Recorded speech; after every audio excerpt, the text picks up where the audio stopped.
चकली कशी असावी तर काटेरी, खुसखुशीत, ठिसूळ आणि तुकडा मोडताच खमंग लागणारी आणि अगदी काहीशी अशीच आपली आजची चकली झालेली आहे।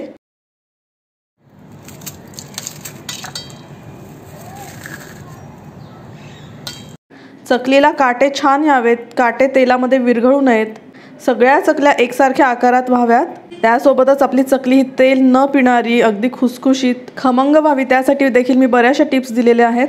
90% चकली ही चकलीच्या भाजणीवरच अवलंबून असते, तर आज मी तुम्हाला चकली भाजणीच्या देखील अगदी बारीक सारीक टिप्स दिलेल्या आहेत। तसेच वजनी आणि वाटीचे अचूक प्रमाण देखील मी तुमच्यासोबत शेअर केलेले आहे। डाळ तांदूळ धुण्यापासून ते पीठ गिरणीतून आणेपर्यंतच्या सगळी सविस्तर माहिती मी तुमच्यासोबत शेअर केलेली आहे। तर तुम्ही जर परफेक्ट चकली आणि चकली भाजणीच्या शोधात असाल तर आज हा तुमचा शोध इथे येऊन थांबलेला आहे। व्हिडिओ सुरू करण्यापूर्वी जर चॅनलवर नवीन असाल तर लगेच सबस्क्राइब करा। 1 किलो चकली भाजणी करण्यासाठी सगळ्यात पहिले आपण किचन स्केल सेट करून घेऊया। आज मी जी भाजणी बनवली आहे त्यासाठी मी इथे वाडा कोलम तांदळाचा वापर केलेला आहे। वाडा कोलम जर तांदूळ नसेल तर दुसरा कुठला तांदूळ घ्यायचा ते देखील आपण पुढे व्हिडिओमध्ये पाहणार आहोत। इथे मी वजनी अर्धा किलो तांदूळ घेतलेला आहे आणि कपने जर मोजाल तर 2.25 कप एवढा हा तांदूळ भरलेला आहे। डाळ तांदळाच्या प्रमाणात जर 10-15 ग्रॅम पुढं मागं झालं तर त्याने फारसा काही फरक पडत नाही। आता आपण डाळी देखील मोजून घेऊया। तर जेवढा तांदूळ त्याच्या बरोबर निम्मी आपल्याला हरभरा डाळ घ्यायची आहे। तर 1 कप मी ते पूर्ण भरून अशी हरभरा डाळ घेतलेली आहे। वजनी प्रमाण 250 ग्रॅम भरलेली आहे। आता आपण बाकीच्या डाळी देखील मोजून घेऊया। अर्धा कप मी मुगाची डाळ घेतलेली आहे। वजनी प्रमाण म्हणाल तर साधारण 125 ग्रॅम भरलेले आहे आणि तेवढीच म्हणजे अर्धा कपच उडदाची डाळ देखील घेतलेली आहे। दोन्हीचं मिळून वजन साधारण 250 ग्रॅम भरलेलं आहे। आता आपण धणे आणि जिरे देखील मोजून घेऊया। तर 1/3 कप किंवा 1/3 कप म्हणजे 26 ग्रॅम एवढे मी धणे घेतलेले आहेत आणि त्याच्याबरोबर निम्मे जिरे घेतलेले आहेत।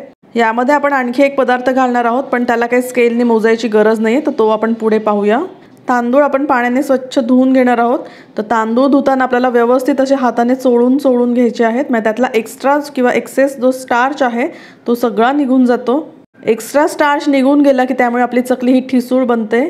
डाळी धुताना आपल्याला एकच प्रिकॉशन घ्यायची आहे, ती म्हणजे डाळी अगदी आपल्याला फटाफट धुवून घ्यायच्या आहेत, त्या भिजत ठेवायच्या नाहीत किंवा जास्त वेळ पाण्यात राहायला नाही पाहिजेत। डाळ जर जास्त वेळ पाण्यात भिजली गेली तर ती नरम पडते, व्यवस्थित वाळली जात नाही, व्यवस्थित भाजली जात नाही आणि त्यामुळे मग आपली चकली नरम पडण्याचे चान्सेस असतात। आता इथे मी उडदाची आणि मुगाची दोन्ही डाळी एकत्रच घेतलेल्या आहेत। त्याचं कारण म्हणजे या दोन्ही डाळींचं साधारण आकारमान सारखंच असतं, त्यामुळे या डाळी सुकायला आणि भाजायला देखील सारखाच वेळ लागतो। तर त्यासाठी या दोन्ही डाळी एकत्रच धुवून वाळत घालून आणि मग भाजल्या तरी देखील चालतं, आपला वेळ देखील वाचतो। तुम्ही आज हा चकलीचा व्हिडिओ कुठल्या गावातनं किंवा कुठल्या शहरातनं पाहताय मला नक्की कमेंट करा, मला जाणून घ्यायला आवडेल। तसेच तुमच्याही काही स्पेशल टिप्स असतील तर मला कमेंटमध्ये नक्की सांगा। डाळ तांदूळ आपले छान धुवून झालेले आहेत। तर इथे मी एक चाळणी घेतलेली आहे आणि खाली एक परात घेतलेली आहे। आता धुवून झालेले हे सगळे जिन्नस आहेत ते आपल्याला चाळणीमध्ये निथळून घ्यायचे आहेत। एक अर्धा तासासाठी आपल्याला डाळ तांदूळ हे सगळं व्यवस्थित निथळून घ्यायचं आहे। अर्धा तास निथळून घेतल्यामुळे ह्यातलं जे एक्सेस पाणी आहे ते सगळं निघून जातं आणि त्यामुळे अगदी 2च तासात आपले हे डाळ तांदूळ छान खडखडीत सुकले जातात। चाळणीमध्ये घालताना आपल्याला एकसारखे व्यवस्थित पसरून घ्यायचे आहेत, त्यामुळे वरचे जे तांदूळ किंवा डाळ आहे ते पटकन वाळले जातात। बरं, इथे एक सांगायचं राहिलं, तांदूळ आपल्याला जुनाच घ्यायचा आहे। डाळ तांदूळ आपण अर्ध्या तासासाठी असे निथळून घेणार आहोत। आता हे निथळून झालेले डाळ तांदूळ आपण एका सुती कापडावर अगदी पातळ थर लावून असे पसरून घेणार आहोत। डाळ तांदळाचा थर हा जेवढा तुम्ही पातळ लावाल ना तेवढेच ते लवकर सुकले जातात। डाळ तांदूळ आपल्याला सावलीतच हवेशीर ठिकाणी सुकवून घ्यायचे आहेत। फॅन खाली जर सुकवले तर अगदी 2 तासात वाळतात आणि फॅन शिवाय तुम्ही 4 तास देखील हे ठेवू शकता। तुम्ही अगदी हे रात्रभर जरी ठेवलं तरी देखील चालेल, पण कमीत कमी 2 तास तरी हे डाळ तांदूळ छान सुकले गेले पाहिजेत। तर इथे मी 2 तास फॅन खाली हे डाळ तांदूळ छान वाळवून घेतलेले आहेत।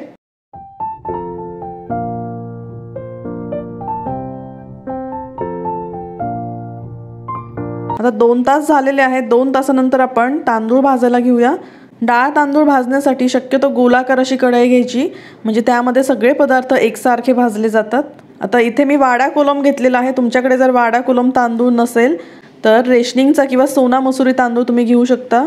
इंद्रायणी तांदळाची चकली ही चिकट कडक होते, त्यामुळे तो वापरायचा नाहीये। तांदूळ कितपत भाजायचे तर त्याचा असा दाणा तुटला जाईल इतपतच आपल्याला भाजायचे आहेत, खूप जास्त भाजायचे नाहीयेत।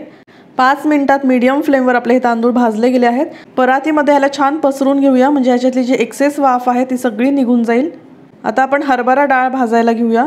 मूग आणि उडदाच्या डाळीपेक्षा हरभरा डाळ ही मोठी असते, त्यामुळे याला भाजायला देखील वेळ जास्त लागतो। तर खमंग वास येईपर्यंत आपल्याला ही डाळ छान भाजून घ्यायची आहे।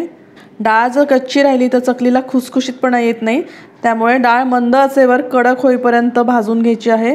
आता उडीद आणि मुगाची डाळ देखील भाजून घेऊया। तर ही डाळ भाजायला फारसा वेळ लागत नाही, अगदी पटकन भाजून होते। या डाळी भाजल्या गेल्या हे कसं ओळखायचं, तर झाऱ्यावर डाळ घेतल्यानंतर ती अजिबात चिटकत नाही, याचा अर्थ आपली डाळ व्यवस्थित भाजली गेली आहे। तांदूळ भाजायला जेवढा वेळ लागतो ना, साधारण तेवढ्याच वेळात ही डाळ भाजून होते। इथे मी अर्धा कप जाड पोहे घेतलेले आहेत, ते देखील आपण भाजून घेऊया। तर या भाजणीमध्ये आपण पोह्यांचा वापर केल्यामुळे ना चकली अतिशय हलकी आणि ठिसूळ होते। आता आपण इथे धणे जिरे देखील एकत्रच भाजून घेऊया। तर धणे कुरकुरीत होईपर्यंत आपल्याला भाजून घ्यायचे आहेत। हलकासा याचा रंग बदलला की आपण लगेच याला काढून घेऊया। आता चकली भाजणीचे सगळे जिन्नस आपले भाजून झालेले आहेत, ह्याला एकत्र करूया आणि साधारण 2 तास आपल्याला हे थंड होऊ द्यायचं आहे। व्यवस्थित थंड झालं की मग आपण ह्याला डब्यामध्ये भरून गिरणीमधून दळून आणणार आहोत। भाजणी दळताना गव्हावर कधीच दळायची नाही, नाहीतर चकल्या कडक होतात। एक वेळ तांदळावर ही भाजणी दळली गेली तर हरकत नाही, पण गव्हावर चुकून सुद्धा ही भाजणी आपल्याला दळायची नाहीये। भाजणीचं पीठ हे अगदी बारीकच करून आणायचं आहे। तर इथे आपली 1 किलोची भाजणी तयार झालेली आहे। तर आज आपण ह्याच्या निम्मा म्हणजे बरोबर अर्धा किलो भाजणीपासून खमंग खुसखुशीत ठिसूळ चकली कशी बनवायची ते पाहणार आहोत। तर चकली देखील आपण अगदी परफेक्ट प्रमाणातच बनवणार आहोत, त्यासाठी मी इथे किचन स्केलचा आणि कपचा असा दोन्हीचा वापर केलेला आहे। तुमच्याकडे जे साधन उपलब्ध असेल त्याचा तुम्ही वापर करू शकता। तर इथे मी 4 कप चकली भाजणीचं प्रमाण घेतलेलं आहे। वजनी प्रमाण म्हणाल तर साधारण अर्धा किलो एवढं हे प्रमाण आहे। आता इथून पुढे जे पण मी प्रमाण सांगेल त्यामध्ये अजिबात फरक करू नका किंवा अजिबात चेंज करू नका, तरच तुमच्याही चकल्या माझ्या इतक्या छान खमंग खुसखुशीत होतील। भाजणी आपण एका परातीमध्ये काढून घेऊया, त्याला व्यवस्थित पसरून घेऊया।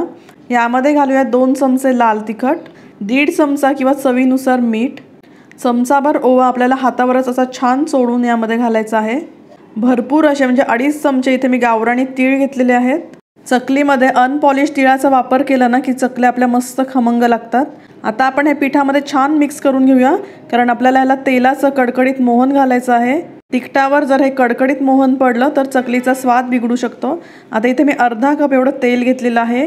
तेलाच्या चमच्याने जर मोजलं तर 4 चमचे एवढं मी तेल घेतलेलं आहे। हे तेल आपल्याला अगदी कडकडीत गरम करून घ्यायचं आहे। लगेचच आपण हे तेल या भाजणीवर टाकून घेणार आहोत। तसं पसरून टाकायचं तेल, म्हणजे सगळीकडे तेल व्यवस्थित लागलं की आपली ही चकली छान खुसखुशीत होते। तेल गरम असतानाच आपण बाजूचं पीठ आहे ते त्यामध्ये मिक्स करून घेणार आहोत। ते आपल्याला चमच्याचा वापर करायचा आहे आणि एक साधारण 10 मिनिटांनंतर आपण जेव्हा हे तेल कोमट होईल तेव्हा सगळ्या पिठाला छान चोळून घेणार आहोत। आता हे तेलाचं मोहन पिठाला छान चोळलं जाते तोपर्यंत मी एकीकडे पाणी गरम करायला ठेवलं होतं। तर पाणी हे कितपत गरम करायचं, तर सकाळी आपण उठल्यावर जेव्हा पहिलं गरम पाणी पितो ना तेवढंच आपल्याला हे गरम करायचं आहे, खूप जास्त उकळतं पाणी घ्यायचं नाही। पाणी देखील आपण मोजून घालूया। तर सुरुवातीला मी इथे 1 कप एवढं पाणी घेतलेलं आहे। पाणी आपल्याला एकदम कधीही या भाजणीमध्ये किंवा या पिठामध्ये घालायचं नाहीये, तर असं थोडं थोडं करतच पाण्याचा आणि पिठाचा अंदाज घेत आपल्याला हे पाणी मिक्स करत जायचं आहे। तरी पण अर्धा किलोच्या भाजणीसाठी साधारण किती पाणी लागतं तर हे मी तुम्हाला पुढे सांगितलेलं आहे। पीठ आपल्याला हे अगदी घट्ट मळायचं आहे। घट्ट जेव्हा आपण पीठ मळतो ना तर तेव्हा आपल्या चकलीला काटे छान येतात आणि ते काटे आपले तेलामध्ये देखील विरघळत नाही। पाणी जर आपण आधीच जास्त घातलं तर पीठ आपलं हे पातळ होतं आणि त्यामुळे चकली तळायला वेळ लागतो, चकलीला काटे व्यवस्थित येत नाहीत। चकली ही नरम पडू शकते आणि अशी नरम पडलेली चकली जर आपण जास्त वेळ तळली तर ती कडक देखील होऊ शकते। त्यामुळे अगदी खुसखुशीत जर चकली हवी असेल तर इथे मी तुम्हाला जे परफेक्ट पाण्याचं प्रमाण दिलेलं आहे तेच तुम्ही घ्या। तर अर्धा किलो चकलीचं पीठ मळण्यासाठी मला साधारण 1.25 कप एवढं पाणी लागलेलं आहे। 1-2 टेबलस्पून पाणी कमी जास्त होऊ शकतं, पण त्यापेक्षा जास्त आपल्याला पाण्याचा वापर करायचा नाहीये। आणि चकलीच्या साच्यात जेवढं बसेल तेवढंच आपल्याला पिठाचा गोळा प्रत्येक वेळेस मळून घ्यायचा आहे।